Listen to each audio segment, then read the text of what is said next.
Good morning, folks. Welcome back to the farm.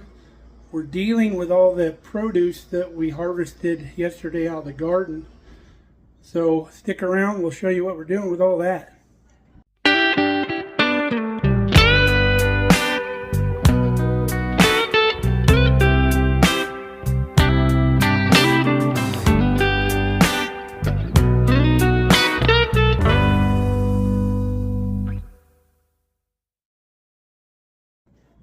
First thing we're going to work on is our cabbage.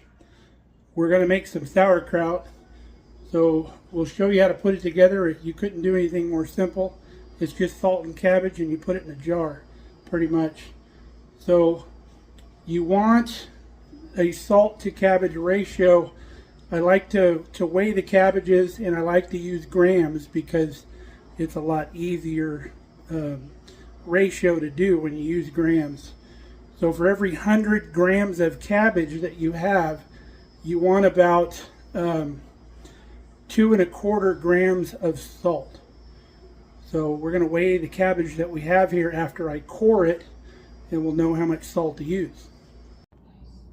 Okay, you want to make sure you start out with real fresh, good, crispy cabbage. It can't be wilty at all.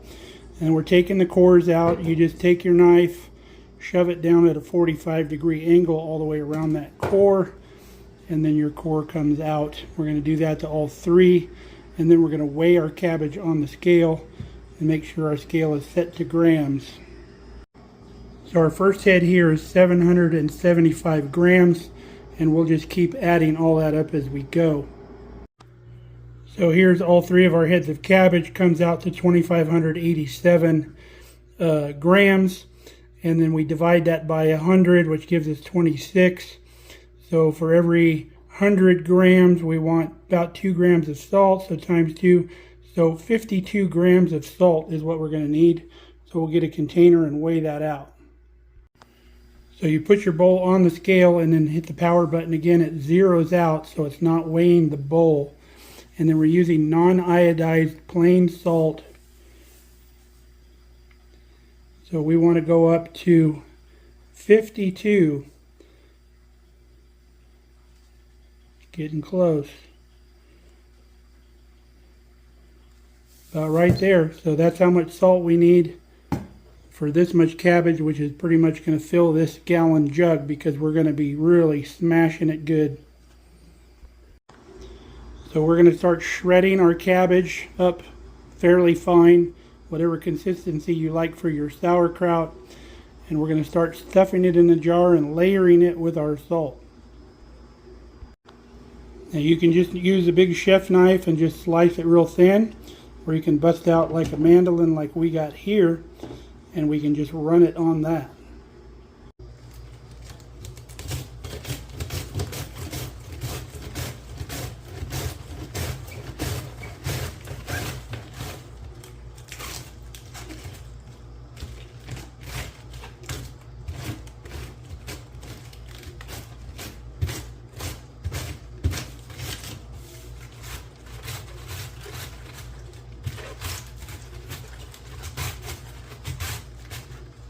You got to be real careful when you get down towards the end that your fingers aren't getting into that sharp blade. So when I get down about that far,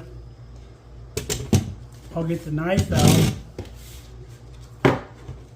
roll that up a little bit, and then we'll just do it really thin with the knife to get that last little bit. It's not worth cutting the end of your fingers off.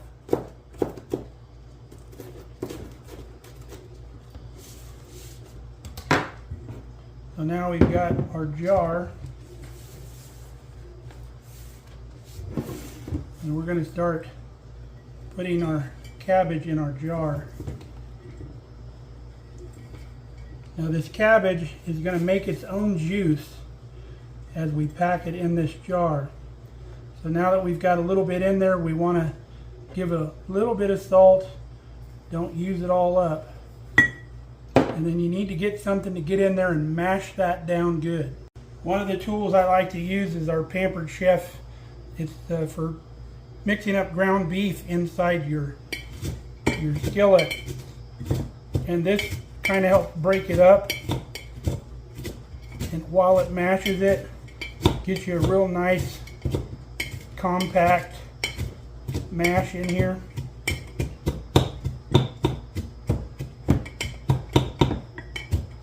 That salt is going to start extracting juice out of that cabbage. So we'll add some more cabbage to our jar and just keep working it down. The other layer, you don't want to get too much in there because then it doesn't compact very well if you get too much.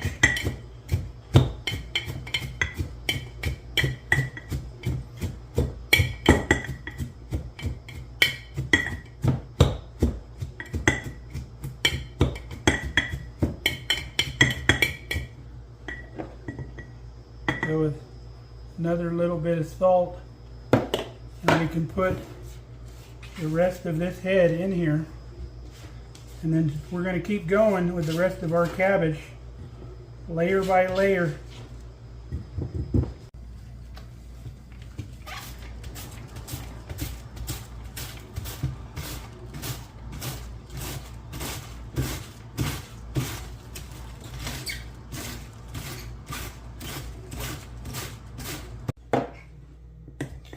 Got the last of our cabbage in the jar.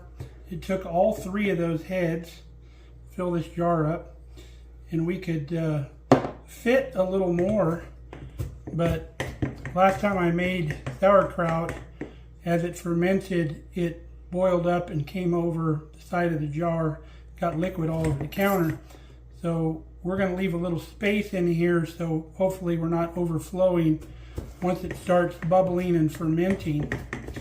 So we put it in our last installments of our salt as well.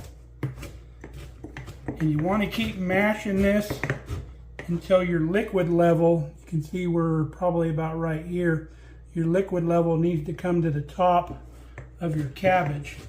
And as you keep mashing it down, it will do that. The salt is extracting moisture out of your cabbage. We're going to go ahead and put our last complete bit of salt in there, stir it around a little bit, and then just keep mashing.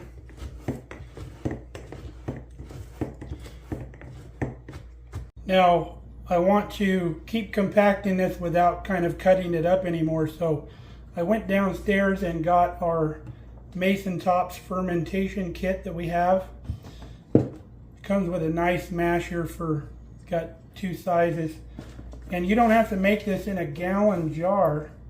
If you get this Mason Tops kit, you can do it in a quart jar, pint jar, whatever, as long as it's wide mouth. And it's got the stomper, and it's got these little glass pucks to put in on top of a regular mason jar. And then it also has these lids that have holes in them that burp as the stuff ferments. So super cool kit. If you're looking to do just some small fermentation, this is a sweet kit. But we're going to start using this big wide base here to mash our cabbage down. Our liquid is already kind of up to the top. I'll show you here. So if you look down in this jar as I press it down, see that liquid is up to the top. And that's what we want. So now we're going down, we're just cleaning the sides of the jar the best you can. Doesn't have to be perfect. And then just make sure it's tucked down into the rest of that where it's going to have liquid on it. That's on the outside apparently. So once you've got that done, I'll show you a little trick to keep your cabbage down in the liquid, because obviously we don't have a big glass puck that fits this jar. So take like a gallon sized bag, put your hand in it, stuff it down inside your jar like that as best you can, and then take some water, some cold water, and you're going to dump that in on top. Again, I don't want to fill it clear to the top, but then just take your bag get the wrinkles out of it. And then the weight of that water is going to hold your sauerkraut down in the liquid and act as a weight. So that's all you got to do right there. Now I will take this like this, and then we're just going to set the lid on there like that, because as that sauerkraut gases off, we want it be able to gas. It'll come out underneath here. We want that pressure. We don't want it to build pressure in the jar. We want it to be able to escape. Now the reason this ferments, we don't have to add any yeast or anything like that, because your everyday environment has yeast everywhere. There's yeast all over your body. There's yeast all over everything. That's how wine used to be made, everything like that, with all the natural yeast, all your sourdough starters. It's all natural yeast out of the air. So there's already enough yeast in here to get this fermentation process going. So this is done. We just got to let it sit. If you remember last year, it took almost like 5 months for our sauerkraut to get sour enough, because our house is very cool. We keep it cool. So I think this year I'm going to set this jar out on the back porch where it stays a little bit warmer. It's not as cold out there, and it'll ferment a lot quicker. So that recipe's done, but that's not all of our cabbage that we want to do something with. We've got some more cabbage downstairs we're going to go get, and we're going to make a cabbage salsa. If you've never had that, it's fantastic, and we'll show you how to do it. So to start our cabbage salsa, we want about 4 cups of chopped cabbage. You want about a 1/4 inch dice on your cabbage. We had one small head of cabbage. It comes out pretty well. So what I'll do is just come in here, and about every 1/4 inch, we'll give it a slice, and then we'll just cut it the other way when we're done. Fairly straightforward.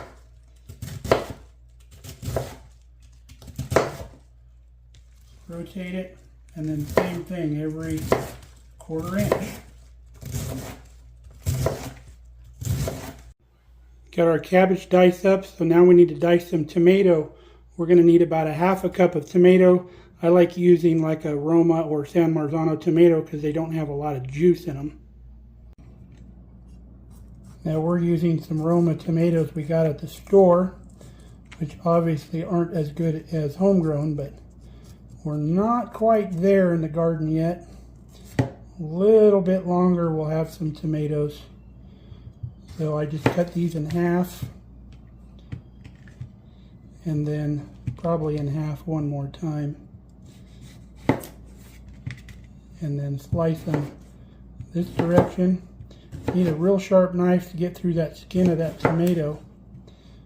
So keep your knives good and sharp. A dull knife will hurt you quicker than a sharp knife will, because you'll slip off of whatever you're doing or whatever, because it's not cutting well. So pretty good dice on your tomatoes, and then we'll throw those in the pot too. Next thing in our mix is 1/2 cup of fresh chopped cilantro. We keep it in the fridge in a little jar with water to keep it fresh. Just pull the leaves off of the big stems. You don't want to use any of the big stems. Chop it up, throw it in. Next thing you need is 1 carrot, and we want to mince the carrot. And I know some of you may have not been around a kitchen much, so I'll show you how to do it. I don't mean to be condescending. It's just I know people watch the channel that maybe don't do a lot of cooking. So first thing you want to do to mince it is what's called a julienne, which is long strips like this. I cut the carrot in half first, so I have that flat surface down on the cutting board. And then you just cut them crossways. Keep your fingers rolled under. Just rock your knife on the board. That's why you use a chef knife. Hold it like this. You don't want to use one of them little teeny knives, because you can't do that. Or you can't do this with a little tiny knife. And then just come through and work those in. And if you find out there's a few pieces that are a little too big, Let's come in here and do that. But that looks good. We'll get that in our bowl. Next thing we want is 1 jalapeno pepper. So this is a raw one. It's one of our early ones out of the garden. So we're just going to cut this baby in half after we cut the top off. And then you'll see your seeds are down inside along with this white portion. If you don't want it hot, you can take that out because most of your seeds are in this core, or your heat is in the core and in the seeds. So there you have a clean jalapeno half to work with. So just come in here, we'll cut this other top out as well. Strips right out of there. Do yourself a favor, once you cut your jalapeno open, don't wash it underwater in the sink. Wash it before you cut it, because if you cut the jalapeno and then you wash it under your tap, you're going to aerosol a lot of that heat and your eyes will start burning, and especially if you have more than 1 jalapeno to do, you'll run everybody out of the kitchen. So we're going to do the same thing with our jalapeno. We're going to do julienne first, like that.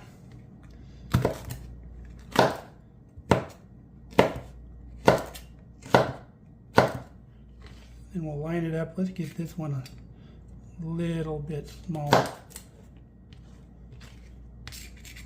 Line it up. And this is called a mince. If it was bigger, it would be a chop.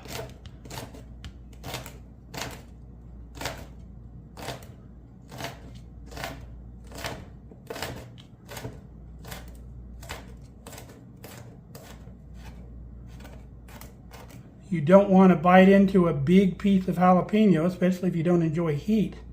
But if you do it real small like this, you'll get the flavor and not the crazy heat. Plus we're leaving that out. So that's all our veggies in the bowl. Isn't that beautiful? Now back to the jalapeno. If you're not a big fan of jalapeno but you enjoy like a pepper flavor, they have a hybrid now called a notapeno, which has the jalapeno flavor without the heat. And it's probably just a different variety of pepper they're calling a notapeno, to be truthful with you. So now let's get our kind of our wet ingredients in here, and then we can stir all this up. So our first wet ingredient is a 1/4 cup of lime juice. Put that right in there. And then we're going to go in with 2 tablespoons of white vinegar. Okay, there's our 2 tablespoons of vinegar. And then we're going to go with a 1/2 teaspoon of our good Redmond salt. And because it's coarse salt, we did a rounded, because it measures a little bit different than regular table salt size stuff. So now we're just going to give this a mix. Just kind of fold all this together. It smells so amazing. I wish you could smell it. Now, when I was young, growing up, we had quite a few Mexican restaurants out in California, as you can imagine. But we had a favorite one that we'd go to. And you would get this along with the regular tomato salsa on the table. And we would just eat this with chips. But there's a way that I like it better now. And because it's just about lunchtime, I'm going to show you what that is.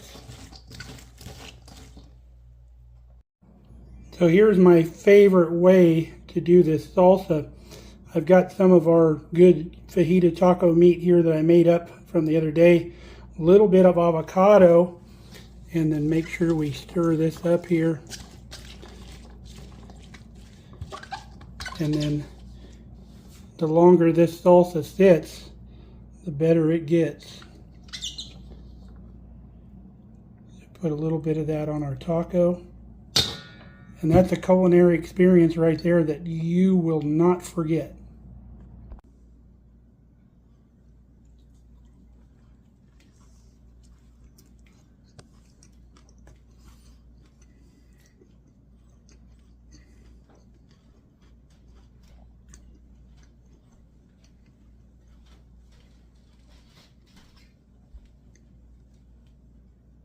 That is so off the hook crazy good.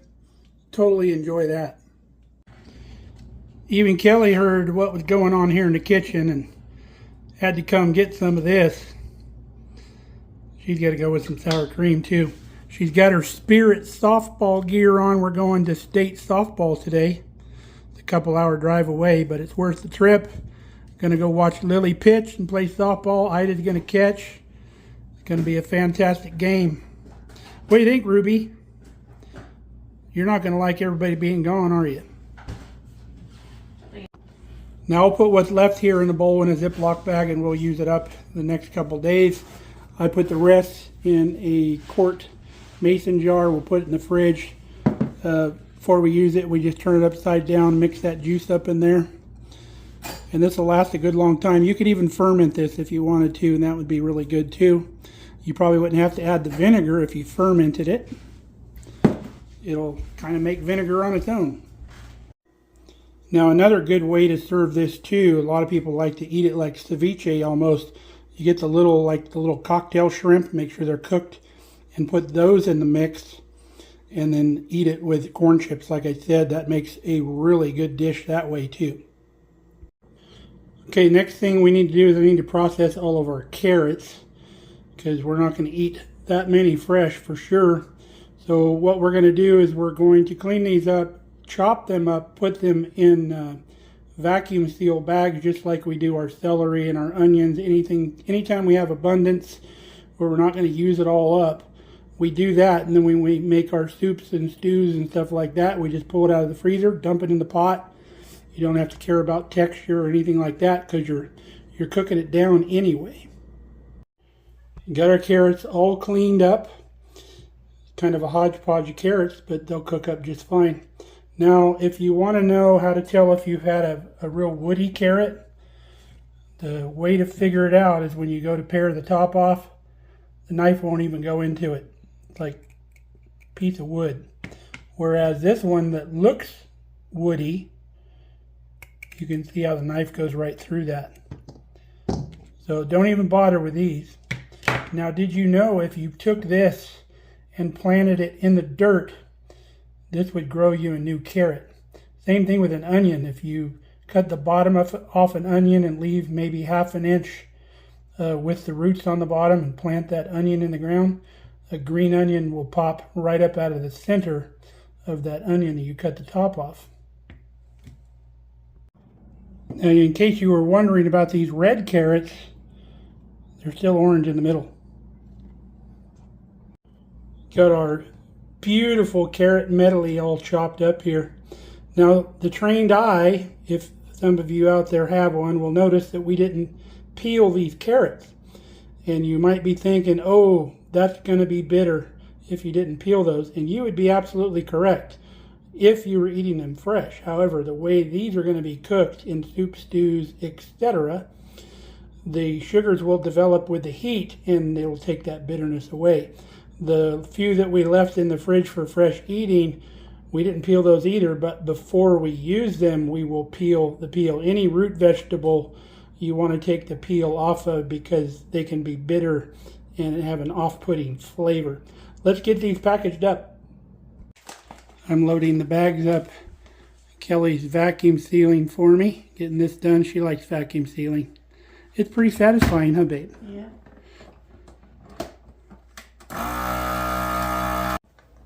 Okay, we're all vacuum sealed. We got enough carrots for 4 good recipes of something. So that'll be nice. You don't need big victories in the garden, folks. Even the little ones work out. So I peeled and chopped one of these wasabi radishes to see what they taste like. See if they're anything close to wasabi or horseradish. I'm going to have Kelly help me. Give me a piece of that and tell me what you think.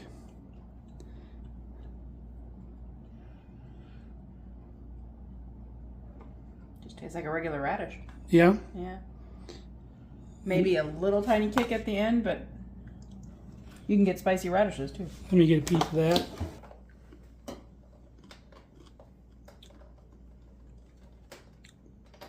Tastes like radish. Like a regular radish. Yeah. Yeah, not a fan. All right, folks, we're headed to state softball, but we still have more to do outside. So we'll see you tomorrow when we plant the asparagus.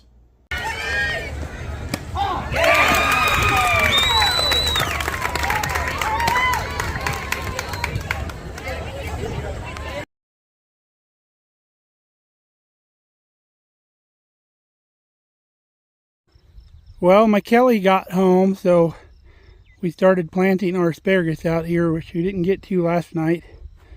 We've got a head start, but I'll bring you up to speed. So you saw in the last video, I cut this little trench here. So first thing we did is I had this water line stubbed up of our main riser right here. I had that ready, anticipating this project. So we fed the new line through the fence here, keeping it up off the ground so there's no issues with mowing and stuff. We put a valve in here to shut that portion off. We have the garden running right now. So we ran it down here, and then we took the natural curve of the hose and just dove it off into this trench behind this corner here so there's no exposure to the mower when we go through. We've got another piece of mainline tubing. We put an elbow at the bottom shooting this way, and we came over to the center of our asparagus row, put another elbow to come straight up, and then we brought the tractor out here with the stump wrecker bucket, and we made 2 passes, about 6 inches per pass or so. And you want your asparagus crowns ending up around 12 inches down underneath the ground, so that's why we did that. So we'll let these grow this year, and then as they go dormant in the winter, we'll come back through in the spring and we'll put about 4 inches or so of mulch is what we're wanting to do on top of these. Between now and then I'll kind of keep this weeded out of here. And then that'll control the weeds next year. It'll allow the asparagus to come back up through it. And then every year we'll add like another 4 inches of mulch till we're about 3 years in. And then once this row gets established, I think I told you last time, the old row we're going to move over in line with this so we can still mow over here along the fence. But Kelly's getting her done out here. So I was looking for this drip tubing. We had a brand new roll of 100 feet. I knew we had it, and I couldn't find it anywhere. Looked in the garage, looked in the shop, looked in the barn. Couldn't find it. So Kelly walks over to help, and she found it in the first 3 seconds she was in the shop. I was looking for a cardboard box that it comes in, and the roll wasn't in the box. I was literally standing 3 feet in front of it and didn't see the tubing roll laying there. It was kind of funny. Now the other thing was we wanted to space these about 12 inches apart. I'm wanting to go cut like a 12-inch stick or whatever so she can get the right spacing because I'm that crazy. My OCD does that. But Kelly goes, aren't these emitters 12 inches on center? I'm like, duh. I don't know what I'd do without this lady sometimes. And now I initially brought her a little hand trowel, a little garden trowel out here to dig these in, and she kind of looked at me funny and said, go get my auger. That sounds pretty demanding. I didn't demand it. Well, no, but I said it'd take more time. It'd take less time. It makes a heck of a lot more sense for sure.